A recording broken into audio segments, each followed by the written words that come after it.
சித்த வேதம்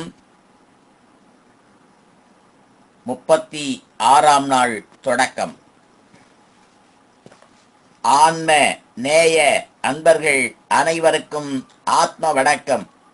வேலூர் சித்தவித்தை தவ மையத்தின் சார்பில் நம்முடைய ஞானபிதா ஜெகத்சோதி சுவாமி சிவானந்த பரமஹம்சர் அவர்கள் உலக மக்கள் நலன் கருதி உருவாக்கிய சித்த வேத தத்துவத்தை உங்களின் செவிகளுக்கும் சிந்தனைக்கும் பயன் தரும் வகையில் தினம் தினம் வழங்கப்படுகிறது. அதன் தொடர்ச்சியாய் இன்று 36ஆம் நாள் தொடக்கம்.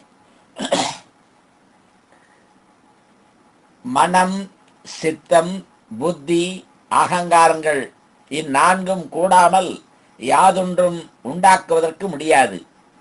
அதற்கு உதாரணம் என்னவென்றால், குழந்தைகளுக்கு ஏதேனும் உண்டாக்குவதற்கு முடிகிறதில்லை. அவைகளுக்கு மனமும் சித்தமும் உண்டு. கொஞ்சம் முதிர்ந்து, அதாவது வளர்ந்ததற்கு பின் அவைகளுக்கு புத்தி உண்டாகிறது. அச்சமயம் நாம் சொல்வதை அவைகள் கவனித்து ஆலோசிக்கிறது உண்டு. நான் என்கிற நிலைமை அவர்களுக்கு பூர்த்தி ஆகாதது கொண்டு யாதொன்றையும் உண்டாக்குவதற்கு முடிகிறதில்லை. அவைகளுக்கும் நான் என்கிற அகங்காரம் பூர்த்தியாகும் போது அவைகள் ஏதாவது உண்டாக்குகின்றனர். அதற்கு வேறொரு உதாரணம் என்னவென்றால், வயதுள்ள ஒருவர் எழுந்திருக்கவும் முடியாமல் ஒருவித வியாதியுடன் படுத்திருக்கும் பொழுது அவருக்கு மனம், சித்தம், புத்தி இவைகள் இல்லையோ? உண்டு. அந்த சமயத்தில் அவருக்கு நான் என்கிற அகங்காரம் உண்டா? அகங்காரம் உண்டு. ஆனால் அது அகங்காரத்திற்கு யாதொன்றும் செய்கிறதற்கு சக்தி இல்லை. அப்பொழுது அவருக்கு ஏதாவது உண்டாக்குவதற்கு முடியுமா? முடிகிறதில்லை. காரணம் என்ன? நான் என்கிற அகங்காரத்தினுடைய சக்தி குறைந்து போனதினால். ஆனால் ஏதாவது ஒன்றை உண்டாக்க வேண்டுமானால் எவைகளெல்லாம் வேண்டியிருக்கின்றன? மனம், சித்தம், புத்தி, அகங்காரம் இவை நான்கும் வேண்டும். அதனால் மேல் சொன்ன நிலைமைகள் கூடாமல் ஏதேனும் உண்டாக்குவதற்கோ நிலைநிறுத்துவதற்கோ முடியுமா? முடியாது. அதனால் ஆகும் இந்நான்கு நிலைமைகளுக்கு 4 முகங்கள் என்று சொல்லுவது. அதனால்தான் பிரம்மாவுக்கு நான் முகம் என்று சொல்லி வருகிறது. இந்த 4 முகம் இல்லாவிட்டால் பிரம்மாவுக்கு யாதொரு சிருஷ்டியும் இல்லை. இது கொண்டாகும் பிரம்மாவிற்கு நான் முகன் என்றும் அந்த நான் முகனாகும் சிருஷ்டிக்கிறதென்றும் சொல்ல காரணம். சுவாமி மனம், சித்தம், புத்தி, அகங்காரங்களாகிய 4 முகங்களோடு கூடிய நானே பிரம்மாவென்று வெளியாயிற்று. ஆனால் பிரம்மாவிற்கு சம்சாரம் உண்டென்றும் அவள் தன்னுடைய மகளாகும் என்றும் அவளுக்கு சரஸ்வதி என பெயர் என்றும் சரஸ்வதி பிரம்மாவுக்கு தாயாராகும் என்றும் சகோதரியாகும் என்றும் வேத சாஸ்திராதிகளிலெல்லாம் சொல்லுகிறது. அப்பிரகாரத்தில் உள்ள பிரம்மா நான் என்று வெளிப்பட்டிருக்கும் பொழுது இதனுடைய பொருள் என்ன? சரஸ்வதி பிரம்மாவுக்கு மகளானால் முன்னாடி ஒருத்தியை கல்யாணம் செய்து அவளில் ஒரு மகள் உண்டாக்கி அவளுக்கு சரஸ்வதி என்று பெயரிட்டு அவளை பிரம்மா கல்யாணம் செய்ததென்றும் ஏதாகிலும் ஒரு வேத சாஸ்திராதிகளில் சொல்லி இருக்கிறதா? இல்லை. அல்லாவிட்டால் பிரம்மா விபச்சாரம் செய்ய போய் அவர்கள் யாரிடத்திலாயிலும் ஒரு மகள் உண்டாகி அந்த மகளுக்கு சரஸ்வதி என்று பெயரிட்டு அவளை பிரம்மா கல்யாணம் செய்தார் என்று வேத சாஸ்திராதிகளில் சொல்லி இருக்கிறதா? இல்லை. தவிர ஒரு ஸ்திரீ, தாய், சகோதரி, சம்சாரம், மகள் இந்த 4 நிலைமைகளிலும் வருவதெப்படி? எந்த விதத்தில் பார்த்தாலும் அது யுக்தியாய் தோன்றுகிறதில்லை. ஏனென்றால் பிரம்மா தாயைத்தான் கல்யாணம் செய்து சம்சாரமாக்கி கொண்டதாக நினைக்கலாம்.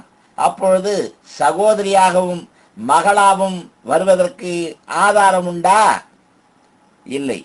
அதெல்லாவிட்டால் தான் சகோதரியை கல்யாணம் செய்து சம்சாரமாக்கி கொண்டதாக நினைக்கலாம்.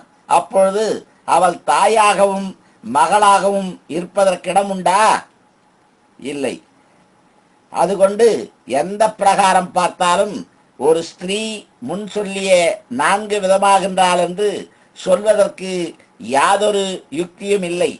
அதல்லாமல் அவ்விதம் உண்டாகுவதற்கு ஒரு காலம் இடமில்லை. இவ்விதத்தினால் வேத சாஸ்திராதி புராணங்களை நம்புவதற்கிடமுண்டா? இடமில்லை. அவ்விதம் ஒரு காலம் சொல்லக்கூடாது. வேத சாஸ்திர புராணங்களொன்றும் பொய்யல்ல. ஏனென்றால் வேத சாஸ்திர புராணாதிகள் யாரால் உண்டாக்கியதென்று உமது நம்பிக்கை? அனுபவஸ்தர்களான மகாத்மாக்களாகிய ரிஷீஸ்வரர்களால் உண்டாக்கினதென்று எனது நம்பிக்கை.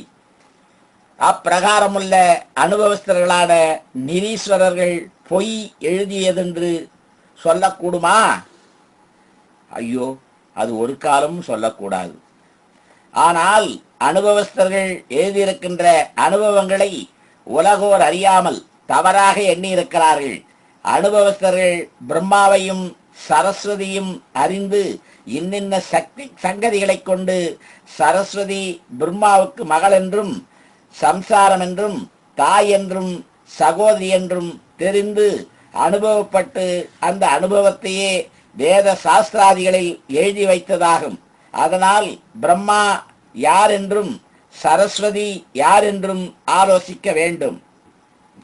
பிரம்மா என்பது தேகமல்லாமல் இருக்கின்ற இந்த ஜடத்தை தேகம் என்று அபிமானித்துக் கொண்டிருக்கிற அகங்காரமாகும் என்று 4ஆம் அத்தியாயத்திலேயே சொல்லி இருக்கிறது அல்லவா? அந்த பிரகாரம் அபிமானித்துக் கொண்டிருக்கிறது இந்த ஜடத்திற்கே ஆகும். அப்பொழுது இந்த ஜடமாகும் பிரம்மா. சரஸ்வதி யார் என்று ஆலோசிப்பதானால் நாவாகும். எப்படி என்றால் சரஸ்வதிக்கு பல பெயர்கள் உண்டு. ஏதென்றால் பிராமி, பாரதி, பாஷா, கீர், வாக்கு, வாணி, சரஸ்வதி, யஹரா, உப்பீர், அபிக்திரி, பாஷிதம், வசனம், வச இவைகளெல்லாம் சரஸ்வதியினுடைய பெயர்களாகும். இவைகளெல்லாம் ஒவ்வொரு காரணத்தினால் வந்துள்ள பெயர்களாகும். தவிர பஞ்சேந்திரியங்கள் என்று பஞ்சேந்திரியங்களில் ஒன்று சரஸ்வதி ஆகிறது. அதாவது வாக்கு என்கிற இந்திரியம் இந்த இந்திரியத்திற்கு சரஸ்வதி என்று சொல்லுகிறது. சரஸ்வதி என்ற பெயர் நாவிற்காகும். அதுவும் தவிர உலகவாசிகள் ஒருவனுடைய விஷயமாக பேசும் பொழுது அவனுடைய கெட்ட வாக்கு, கெட்ட சரஸ்வதி, கெட்ட நாவு என்று சொல்லுகிறது. இவைகளெல்லாம் நாவை பற்றி சொல்லுகின்ற வார்த்தைகளாகும். அதனால் இந்த வாக்கும் சரஸ்வதி இவள் பிரம்மாவிற்கு மகள் என்று சொல்ல காரணம் என்னவென்றால், இந்த ஜடமாகும் அகங்காரமாயிருக்கின்ற பிரம்மா என்று முன்னமே சொல்லி இருக்கின்றதல்லவா? இந்த அகங்காரமாயிருக்கிற ஜடம் இல்லாவிட்டால் நாவு உண்டாகுமா? இல்லை. அப்பொழுது நாவு எங்கிருந்து உண்டாகின்றது? இந்த ஜடத்திலிருந்து. இந்த ஜடத்தில் நாவு உண்டானது கொண்டு இந்த ஜடத்திற்கு நாவு என்னவாகிறது? சந்தானமாகிறது. அதனால்தான் பிரம்மாவிற்கு மகள் சரஸ்வதி என்று சொல்ல காரணம். அது ஏனெனில் தேகம் அல்லாமல் இருக்கிற ஜடத்தினை தேகம் என்று அபிமானித்துக் கொண்டிருக்கிற அபிமானமாகும் நான் என்று சொல்லுகிற அகங்காரமாகிய பிரம்மா, பிரம்மாவாகும் ஜடம். இந்த ஜடத்திலிருந்து நாவு உண்டானது கொண்டு தனக்கு மகளாயிற்று. குருவே, மகள் என்று சொல்லுவது ஸ்திரீயை அல்லவா? அப்பொழுது இந்த நாவு ஸ்திரீயோ புருஷனோ எவ்விதத்தில் தீர்மானிக்க வேண்டியது? ஸ்திரீ என்றால் சக்தி ஆகின்றது. சக்தி இல்லை என்றால் உலகம் இல்லை. இந்த உலகம் சக்தியிலிருந்து உற்பத்தியானதாகின்றது. அந்த சக்தி தானாகும். சப்தம், அதாவது ஓசை. சப்தம் இல்லாவிட்டால் சக்தி இல்லை. சக்தி இல்லாவிட்டால் சப்தமும் இல்லை, அதாவது ஓசையும் இல்லை. அப்பொழுது சப்தமும் அதாவது ஓசையும் சக்தியும் ஒன்றுதான் ஆகும், இரண்டல்ல. சக்தி இல்லாவிட்டால் பேச்சும் மூச்சும் இல்லை. அப்பொழுதுள்ள நிலைமையே சமீரணன் என்றும் சொல்லுகிறது.